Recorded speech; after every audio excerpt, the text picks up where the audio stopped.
Good morning and welcome to a special episode of Social Media Stewards. We are here today at the Mach Show 2026. Now you might wonder why. Well, as many of you'll know, I'm a precision engineer. That's my full-time job.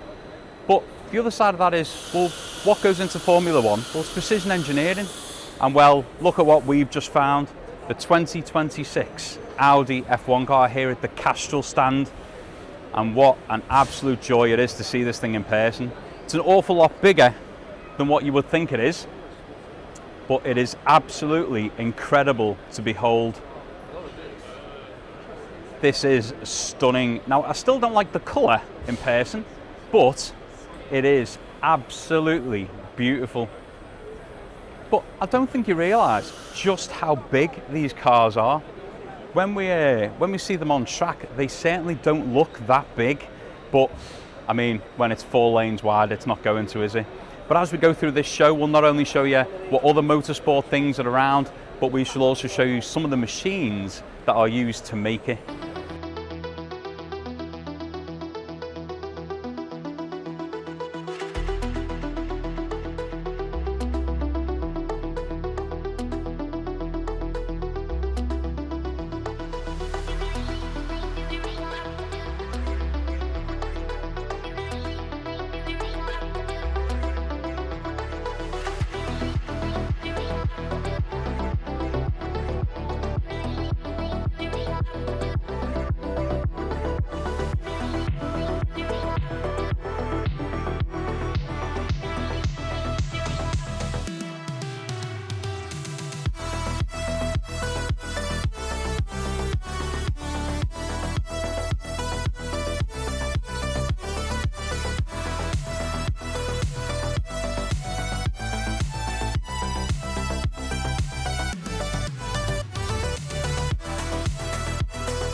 So as some of you will remember, earlier on this season we had a lot of queries over Mercedes pistons and with what they're doing with their compression ratio.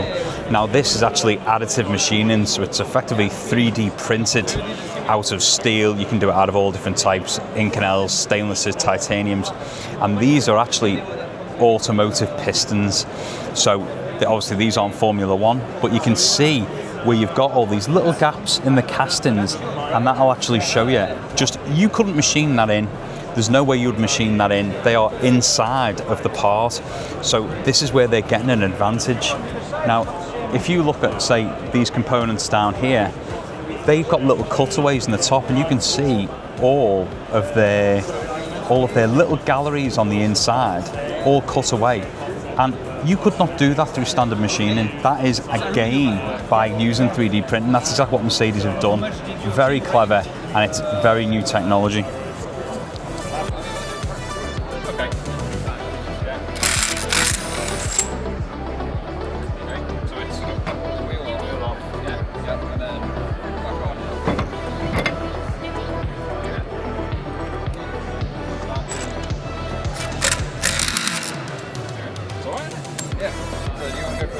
Yeah, go on then. I don't think I'll beat McLaren. Okay then? Yeah, I don't think anyone's getting that close. Okay. Alright. 3, 2, 1, go.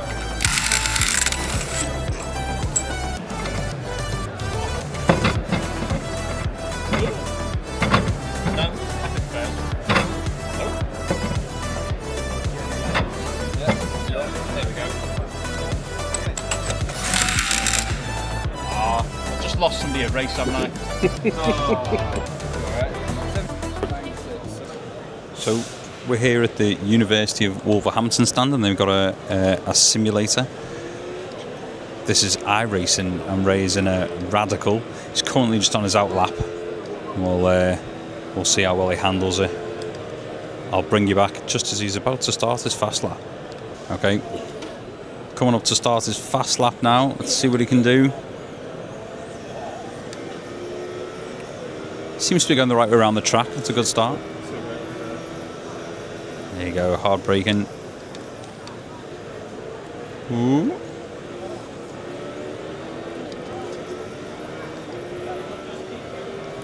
Yeah, he's doing well.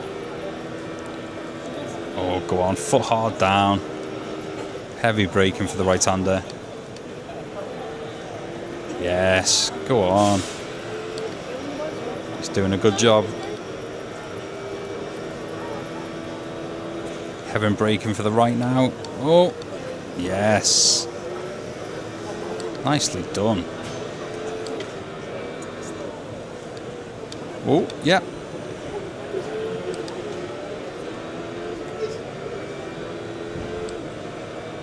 It's a very tidy lap. Can he keep it together for the final chicane?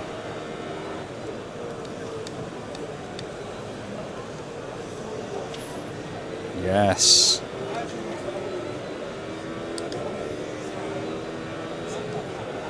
And there it is. What was that time there? 108.308. 108.3.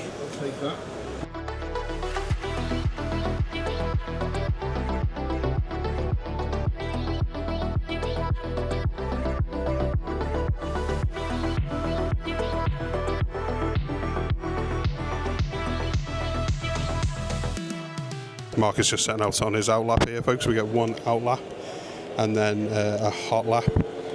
I recorded a 108 with one slight moment on my outlap, but let's see how Mark adapts to it now.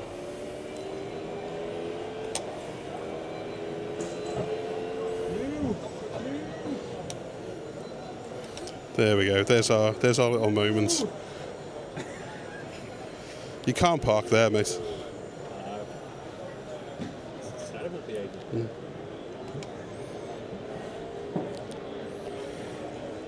Yeah, it's on iRacing, a little bit different to what we're used to, but actually felt quite good putting it around the track.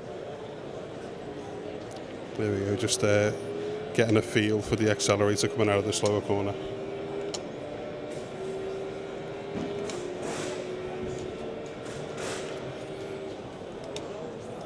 The exit to this chicane is going to be important for starting his hot lap. Yeah, here we go.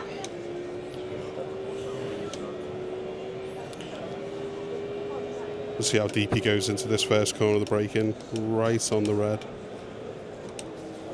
Just trying to feed it round. Tidy on the exit.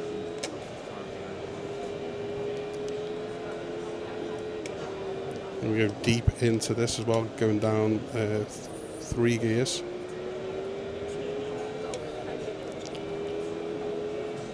Now it's climbing up the hill now. It kind of comes into a very kind of late braking zone on as you turn left.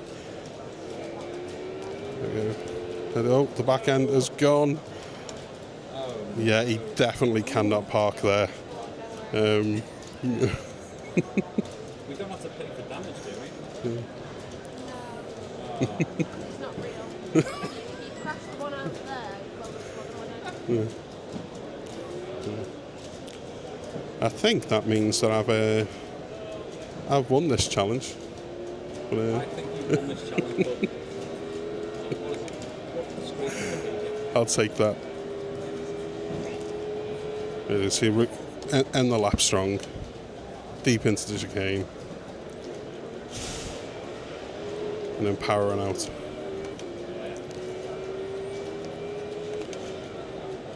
Good effort with one slightly overexcited moment. overexcited. That's what it was.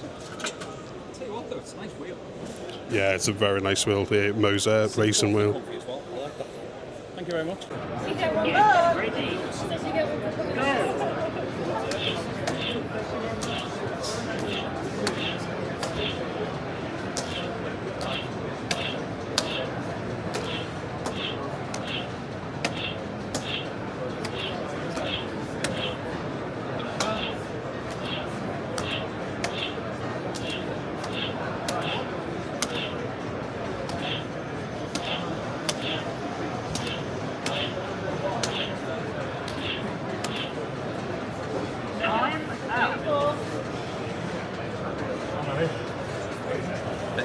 Right, we're here at McLaren Racing to see if Ray can beat Spider-Man at his own game. How many pads can he hit in 30 seconds? For a blind old guy, he's not doing too bad. Go on, fella.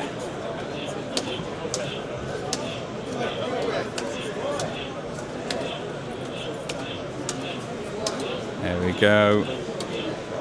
Hey, I tell you what. Spider-Man's got nothing on him. Hey, well done. 40 from Ray. Well done. Whilst we're here at McLaren, look at some of these little components on the McLaren stand, showing off some of their parts that have been made for their cars over the time. On the stand, we do actually have last year's car as well. If I can just squeeze past, there we go. And this is the constructors' winning car from last year, from 2025, and it is massive in person. It is absolutely massive. If only we started these fast cars this year in 2026. Got a nice Aston Martin V8 Vantage here.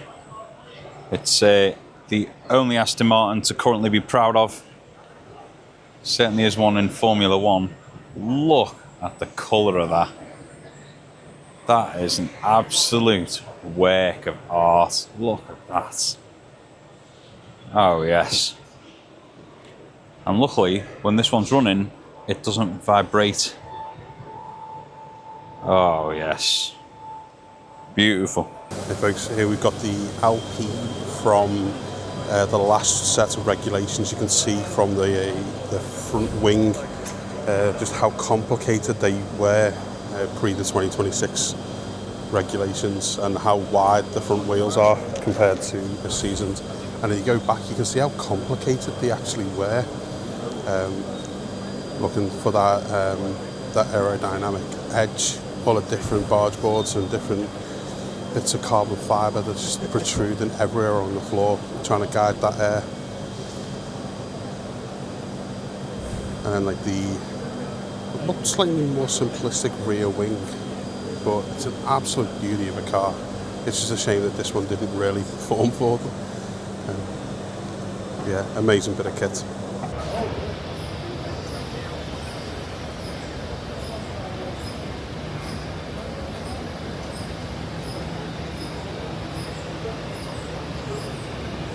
Now we know this isn't Formula One, but what an absolute piece of art. Old Jaguar E-Type. Look at this. Absolutely stunning. It's the craftsmanship that went into this car. Absolutely beautiful.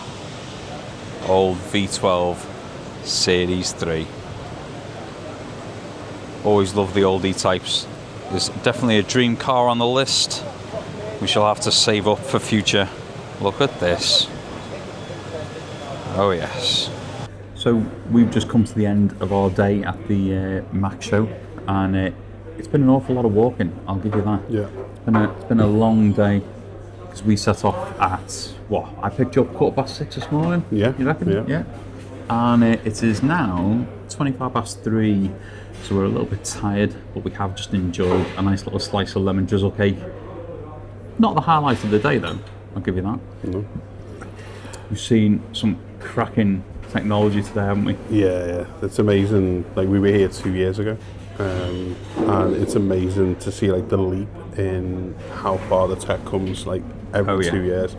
So like there's so much automation involved with a lot of the machines now, and like some of the smaller machines that you say you've got like older versions of them that you use that are now like running at crazy speeds. And yeah.